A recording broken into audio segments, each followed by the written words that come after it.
กาลนิรันดร์เทิน10 นิ้วกราบแนบไทยไหวสาปารมีธรรม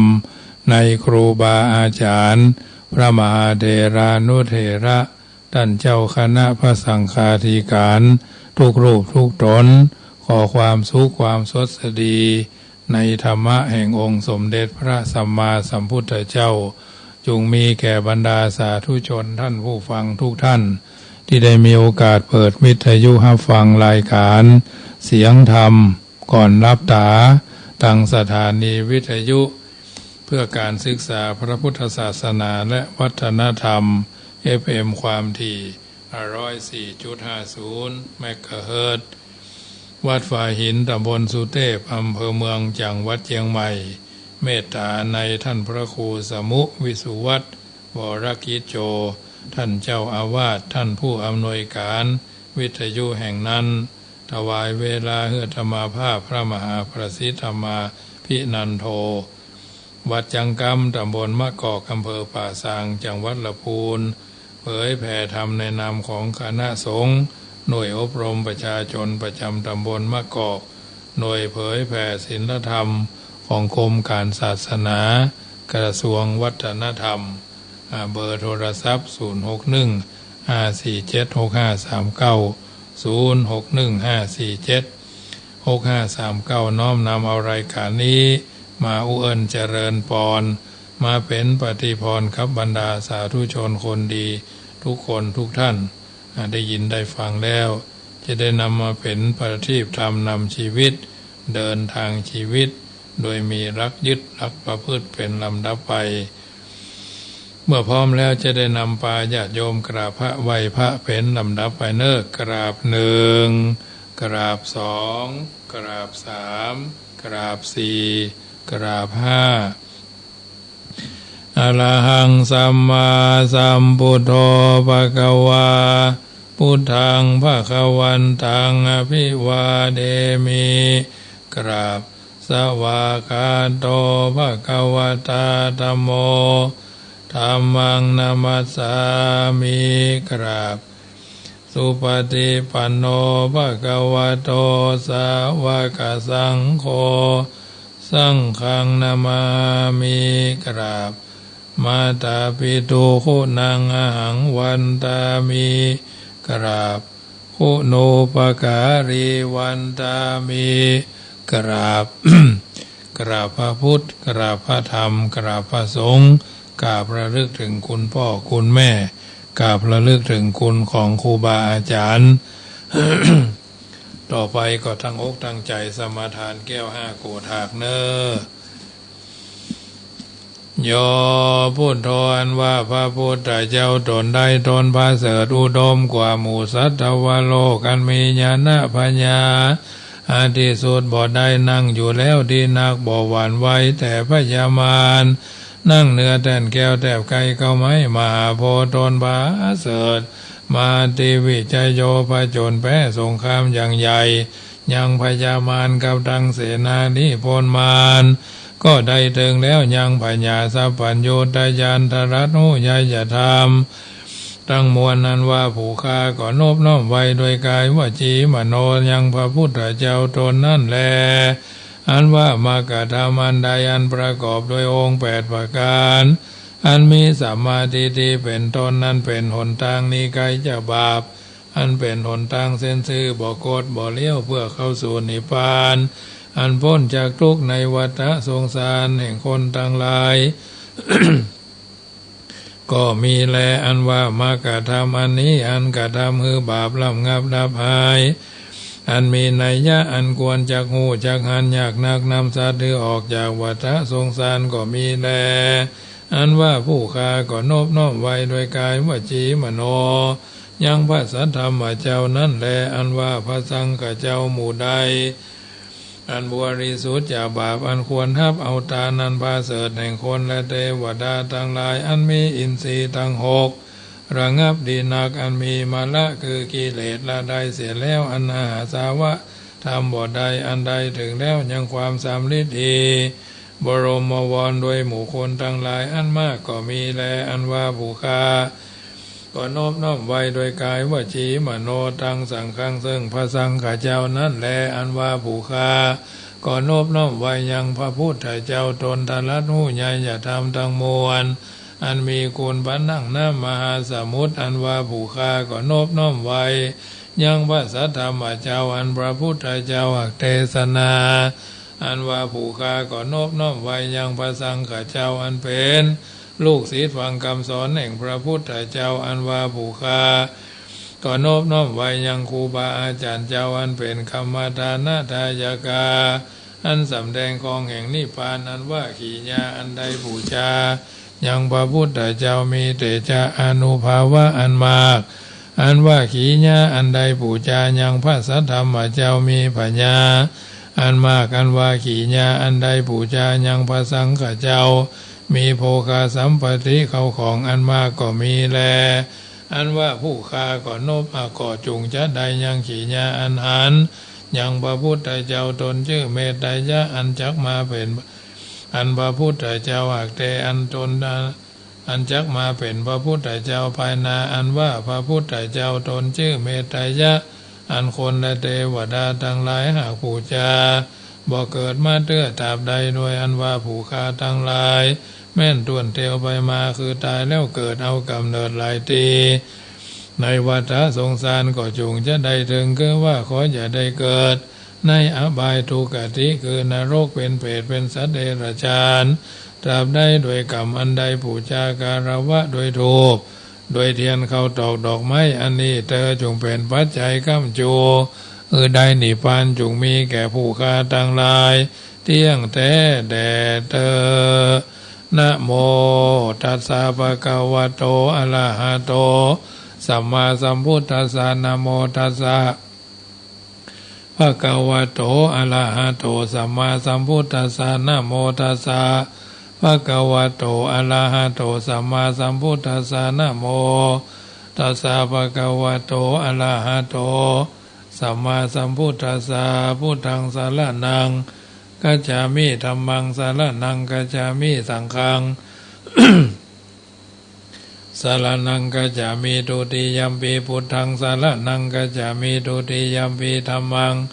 สรณังกัจฉามิทุติยัมปิสังฆังสรณังกัจฉามิตติยัมปิพุทธังสรณังกัจฉามิตติยัมปิธัมมังสรณังกัจฉามิตติยัมปิสังฆังสรณังกัจฉามิสรณะกัมมนังพุทโธสัพพัญโญทยานโนธัมโมโรกุตโรนาวะสังโฆมะคาภรโตจาอิเจตังรัตนะตยังเอตัสสะอนุภาเวนะสัพพะอันตรายโยวินาศสันตุโน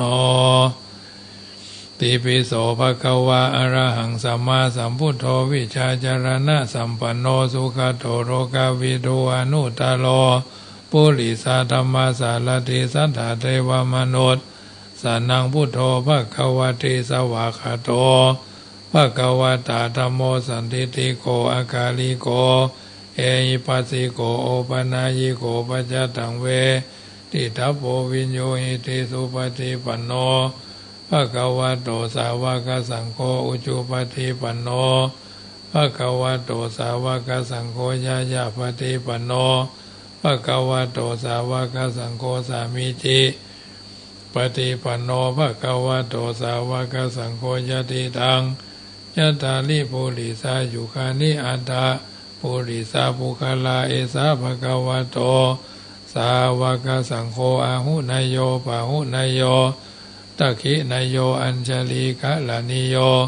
นุตตลังปุญญเกตังโลกัสสาติยันตุนิมิตังอวะมังกรัญจโยจามานาโปสะกุณาสัสสะโตปะปะกะโหตุสุปินังอาคันตังพุทธานุภาเวนะวินาสเมนโตยันตุนิมิตังอวะมังกรัญจโยจามานาโปสะกุณาสัสสะโตปะปะกะโหตุสุปินังอาคันตังธัมมารูปาเวนะวินาสเมนโตยันตุนิมิตังอวะมังกรัญจโยจามานาโปสะกุณาสัสสะโตปะปะกะโหตุสุปินังอาคันตังสังฆานุภาเวนะวินาสเมนโต อาหังสุขีโตโหมิอาหังอเวโรโหมิอาหังอปยาปโชโหมิอาหังอนีโคโหมิอาหังสุขีอัตตานังปริหารามิตัสสะสุติสาสะเปสัทธาอเวราหุนโตปยาปจาหุนโตอนีกาหุนโตสุขีอัตตานังปริหารันโตเอาละญาติโยมสาธุชนคนดีท่านผู้ฟังทั้งหลายได้ยินได้ฟังการสังวาสสวดเทยายพุทธคุณธรรมคุณสังฆคุณเรียบร้อยก่อนอื่นก็ขอประกาศอนุโมทนาเจ้าภาพเจ้าศรัทธาที่ร่วมทำบุญเนอะงานทำบุญทอดกฐินเมื่อกี้ก็มีคุณโยมภูลซักครอบครัวโยมแม่เอมเสนซักโอนมาโดยคุณโยมพีรัตยาเสนซักร่วมทำบุญมาจำนวน300 บาทเนอะสาธุสาธุอนุโมทนาคุณโยมทันวรัตน์เนาะยองทองร่วมทำบุญกฐิน200 บาทพ่อปันแม่ปันแก้วยะมโนพร้อมครอบครัวบุตรหลานร่วมทำบุญ200 บาทวีรศักดิ์ปัญญาแสงร่วมทำบุญคือพ่อคือแม่กับพ่อกับแม่แถม100 บาทก็สาธุสาธุอนุโมทนาเนอะกับเจ้าภาพเจ้าศรัทธาที่หอมกันมาเป็นระยะทั้งนี้ทั้งนั้นก็ถือว่าเป็นบุญเป็นกุศลถัดนั้นมาก็คุณโยมจุดารัตน์ร่วมทำบุญโอนมา250 บาทผ่านมาทางไลน์เนาะทางนี้ทางนั้นก็หอมกันมาเป็นลำดับลำดาทางนี้น้อยนักก็แล้วแต่ความพร้อมนะของแต่ละท่านคุณโยมสุดาก็ร่วมทำบุญมาแถม600 บาทผ่านมาทางคุณแม่เนาะอันนี้ก็อนุโมทนาโดยโยมแม่พอก็ได้ยินปอนตะวาเนาะคุณโยมอัมพาก็ร่วมทำบุญมาแถม300 บาทอันนี้ก็เป็นบุญเป็นกุศลที่หอมกันมาเป็นระยะคุณโยมบุญเฉลียวสีบุญเรืองน้องช่างคืนร่วมทำบุญมาแถม300 บาททั้งนี้ทั้งนั้นแต่ละคนแต่ละท่านก็บ่ได้ละเลิกเพิกเฉยเป็นบุญกินบุญทานกันเป็นระยะแต่คืนนี่ก็ไปร่วมทำบุญกับกองบุญกองกุศลแม่บุภาจันเที่ยง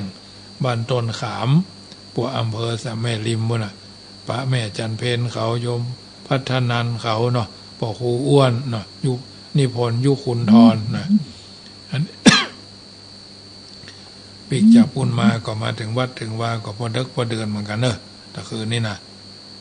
ทางนี้ทางนั้นก็ไปห่วมกินห่วมทานฟังเทศฟังธรรมกับเพิ่นก็ฝากกันอันนี้ก็สลัดมาโดยเนาะพาโลมาโดยขนมนมเนยมาโดยแต่ว่านี่นะกว่าจะได้พระได้ผายเอาไปก็ไปต้องไปแว่ลายที่ลายตางเนาะไปฮับกินไปฮับเอาปัจจัยคุณโยมนากาแฟวันนี้ก็หอมโอนปัจจัยมาร่วมทำบุญ 2,000 กว่าบาททุกบาททุกสตางค์วันพวกนี้ก็จะได้พักเป็นต้นร่วมบุญร่วมกุศลครับของบุญของกระกุศลกับศรัทธากรุงเทพอันนี้เพิ่นก็จะมานอนนี่คืนหนึ่งป่านนี้ก็ยังมาถึงถ้าเดียวฮะที่เพิ่นเดินทางมาจากกรุงเทพก็คงจะไปแอวตั้งละพูเนี่ยก่อนแอวโคมไฟโคมเฟยอย่างแต่ตั้งละพูเนี่ยก่อนแล้วก็คงจะมาเนาะ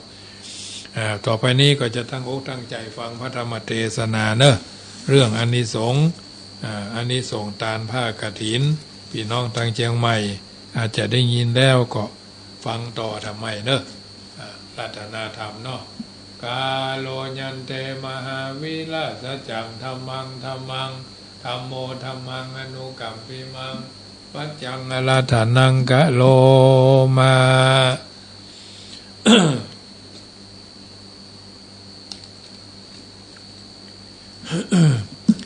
นะโม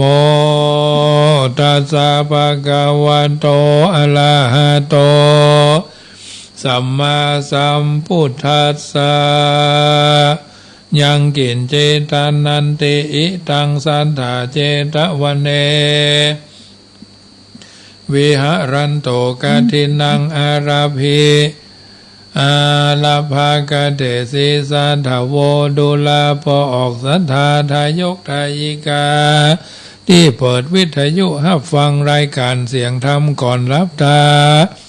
ภาคพระธรรมเทศนาเรื่องอานิสงส์ทานผ้ากฐินในเทศกาลถวายกฐินหลังจากออกพรรษาแล้วก็มีเทศกาลทานกฐินไปจนกระทั่งถึงวันเดือนยี่เพ็งปื้นบานล้านนา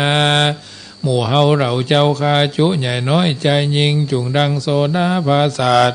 หูดาฟังยังพระธรรมเทศนาดวงนี้ทักจักจี้เทศนา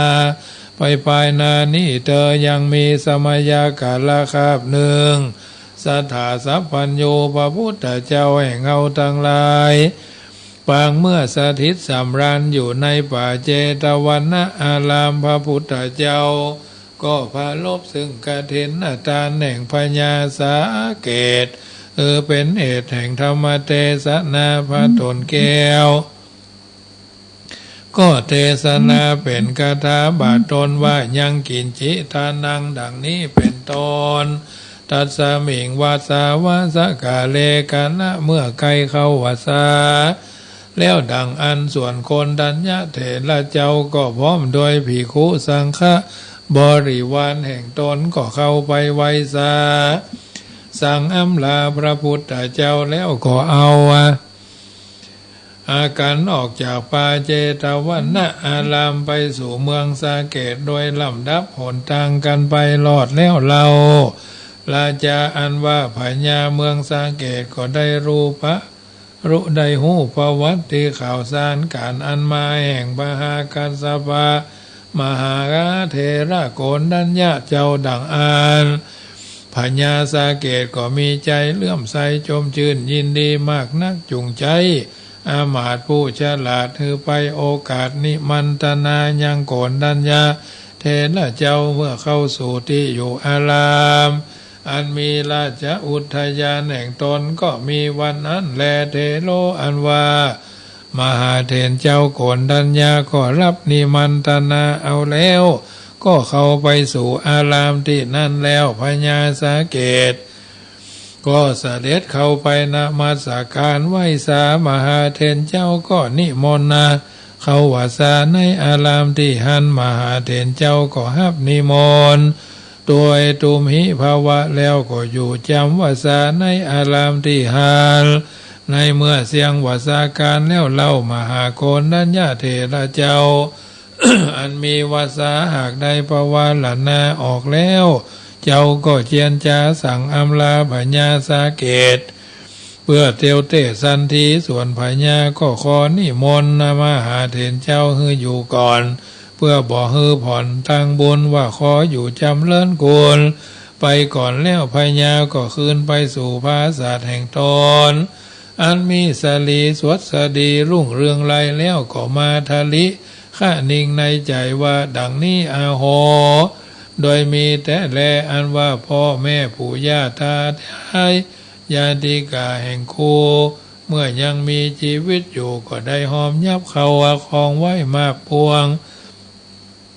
ลวงลายเมื่อชุติตายก็มาละไว้เป็นของศูนย์เปล่าเพื่อเอาป้อยเอาไปบ่ได้สักอันคูพระตถาคตนี่เราบอกควรฮือเขาของตั้งหลายชิบหายกวนกูคงควายฮือเขาของตั้งหลายออกสละฮือเป็นตานเพื่อฮือได้เป็นแก่นสารตนตัวกูไปสู่พรโลกไปนาแท้ดีลีมะละนังอันว่าความตายยักมาถึงแก่กูวันใดยามใดก็บ่อาจกฎหมายหูใดตัวบัดนี้ตนกูก็มาใครคือพากฐินเป็นตานแก่มหาโกณฑัญญะเถระเจ้าแลมหาพญาสาเกตก็ขะนิ่งใจสันนี่แล้วก็เจียนจาโดยกับโดยนางราชเทวีและเสนาอามาตย์ก็จริงกล่าวว่าพลโตดูแลท่านทั้งหลายบัดนี้เฮาก็มีใจมักใครคือพากฐินอันพาเสด็จเป็นต้านสู่ท่านทั้งหลายจุงจะไปนำเอาพามาฮือแก่เฮาเตอส่วนนางราชเทวีสลีอาเขากับทางหมู่เต้าเสนากราชอามาตย์มนทีก็ฮับเอาคำว่าสาธุดีๆว่าอันแล้วก็ไปหาเอาพาทั้งเครื่องบริการทั้งหลาย มาเฮือแก่พญาหันแล้วอาทากาละยามนาน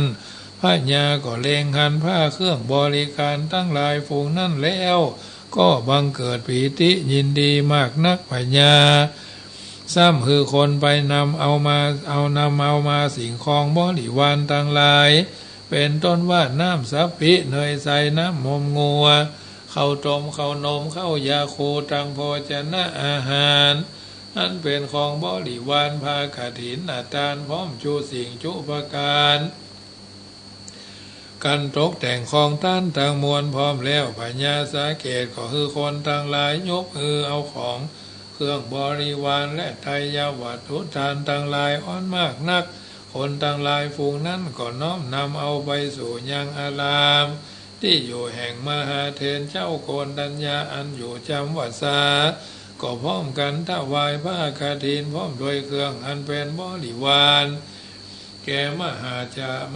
เถระเจ้าเป็นเก้าพร้อมโดยภิกขุสังฆขังคาอันอยู่จำวัดสาในอารามทั้งมวลมหาเถรเจ้า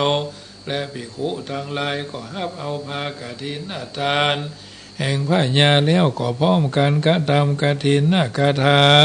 ตามดังพระพุทธเจ้าก็อนุญาตไว้จุประการการบัวระมวลแล้วเราก็พร้อมกันกล่าวอนุโมทนาทานซึ่งภากฐินอันนั้นส่วนพญาและเสนาอามาตย์พร้อมโดยราชบริวารทั้งหลายก็มีใจเลื่อมใสยินดีมากนักก็มีวันนั้นแลโสราชาอันว่าพญาสาเกตตนนั้นก็คือภากฐินอาทานในวาระอันเดียวหนึ่งดังอันก็เกิดเสียงสาธุการซ้ำสื่อชาปรากฏไปทั่วจุมพูทวีปต่างมวลในกาลนั้นเจ้าภิกขุทั้งหลายก็มาโจทนาซึ่งกันไปมาในโรงธรรมสภากศาลาวะอาวุโสดูลาตันทั้งหลายเฮยอันว่าพญาสาเกตก็ฮือตานภากฐินเป็นตานในวาระเดียวหนึ่งก็ปรากฏลือจาไปในจุมพูทวีปทั้งมวลสันนี้ก็ควรอัศจรรย์แต่นาตังสุนทวาพระพุทธเจ้าก็ได้ยินคำเจ้าภิกขุทั้งหลายจะมาซึ่งกันสันนั้นพระก็มาเสด็จมาสู่ในที่อยู่ธรรมสภากศาลาด้วยพุทธลีลาอันงามองค์อาจก็เสด็จนั่งบนอาสนะ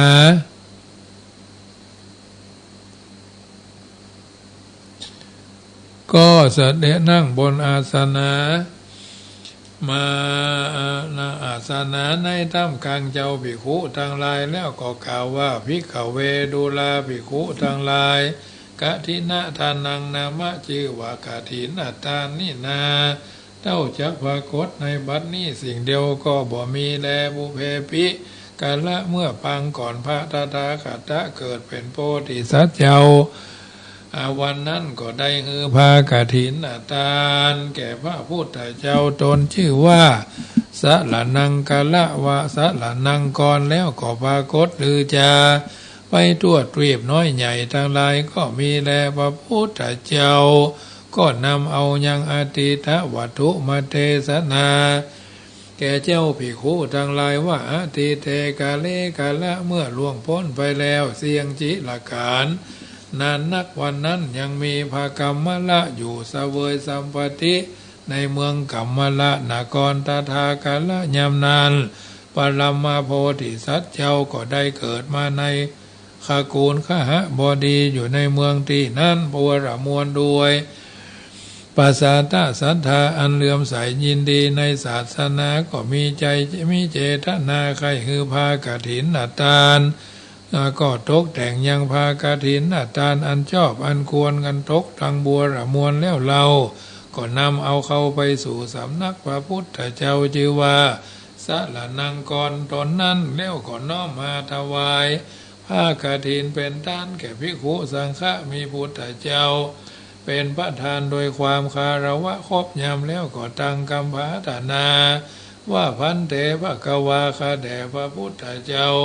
และภิกขุสงฆ์อันว่าภากฐินแห่งกาภูงนี้จุงเป็นปัจจัยแก่ทรัพย์ปัญโย ตัญญาแห่งผู้ค้าในกาละภายนาก็ดีแท้แลว่าอันแล้วก็บังเกิดปีติยินดีสลาบอาบแทบตนระลึกคำเพิงถึงบุญกุศลอันนั้นอยู่ใจตลาบต่อเต้าอายุแห่งตนกันจุติตายจากชาตินั่นแล้วก็ได้ไปเกิดในชั้นฟ้าตุสีตาเสวยสัมปติทิพย์อยู่ที่นั่นนานพระมาร4,000 ปีทิพย์กันจุติตายจากหันแล้วก็ได้ต่วนเตียวไปมาในวัฏสงสารในวัฏสงสาร ก็ได้ในปรากฏในพระพุทธเจ้าก็เทศนาในวัฏสงสารก็ได้เสวยสุขสำราญ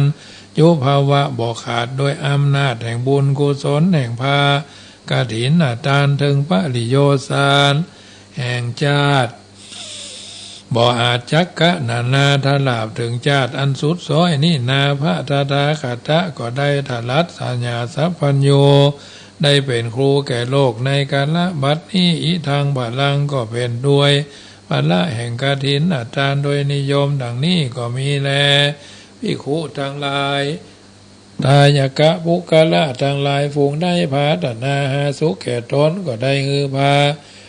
กฐินเป็นตานดังอันตายกะทายกะต่างลายกายกะต่างลายฝูงนั้นทั้งหลายฝูงนั้นก็เตียงจะได้เถิงสุขสวัสดีในกาละทุกเมื่อดีลีดูกาลาภิกขุทั้งหลายอันว่าอานิสงส์ภละทางมวลแม่นน้อยมากแต่ใดก็ดีก็หากมีภละอันกว้างขวางมากนักแท้นามากนักแท้นา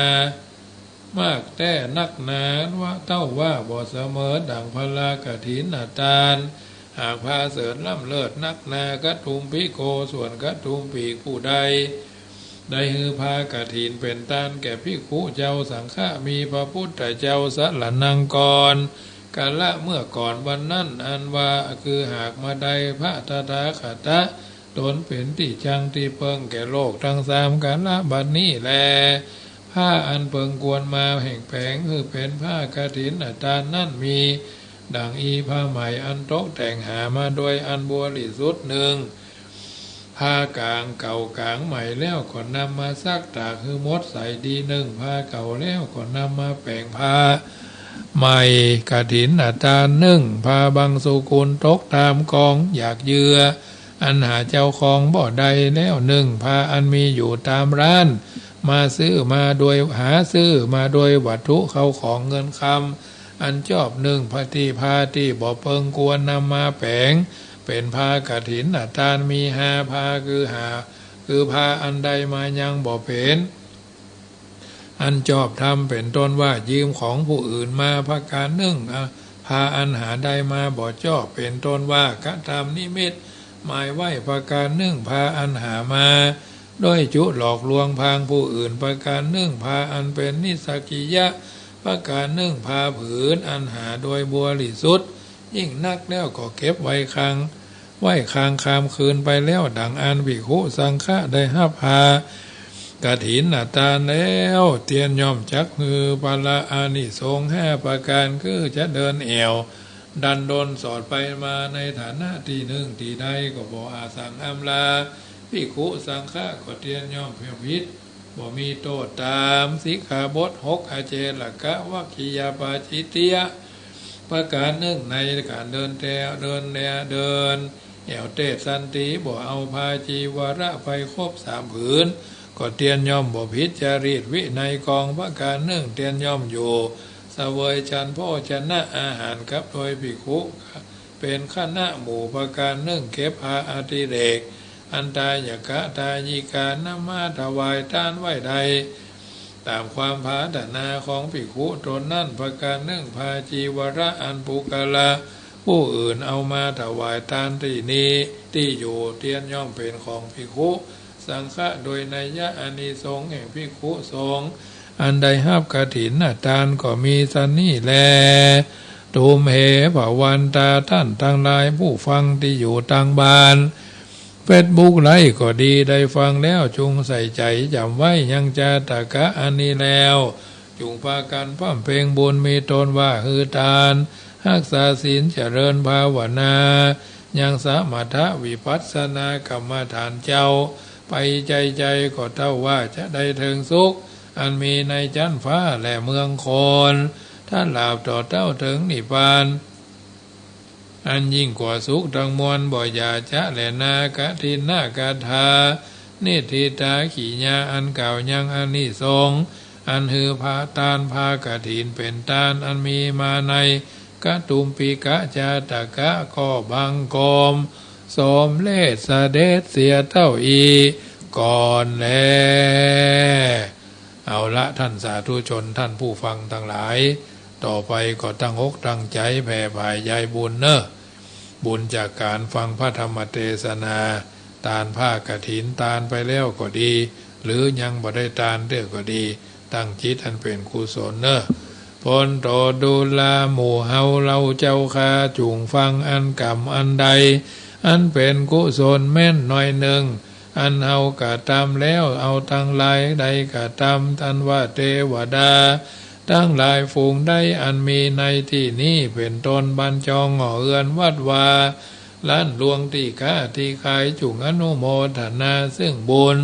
อันเฮาทั้งหลายหากใดกะทำแล้วอันว่าสัตว์ทั้งหลายจุงรักษาตนอยู่เป็นสุขในกาลทุกเมื่อจุงมีอายุยืนยาวจุงมีอันว่าพ่อและแม่จุงเป็นสุขจุงพ้นจากทุกข์จุงมีอันว่าญาติทั้งหลายจุงเป็นสุขจุงพ้นจากทุกข์จุงมีอันว่าคนทั้งหลายฝูงบ่ใจญาติ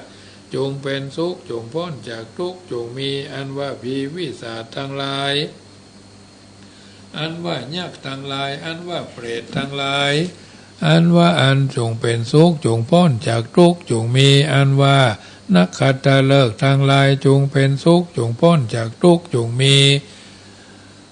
อันว่าเทวดาทั้งหลายจงเป็นสุขจงพ้นจากทุกข์จงมีอันว่าครูบาอาจารย์เจ้าทั้งหลายจงเป็นสุข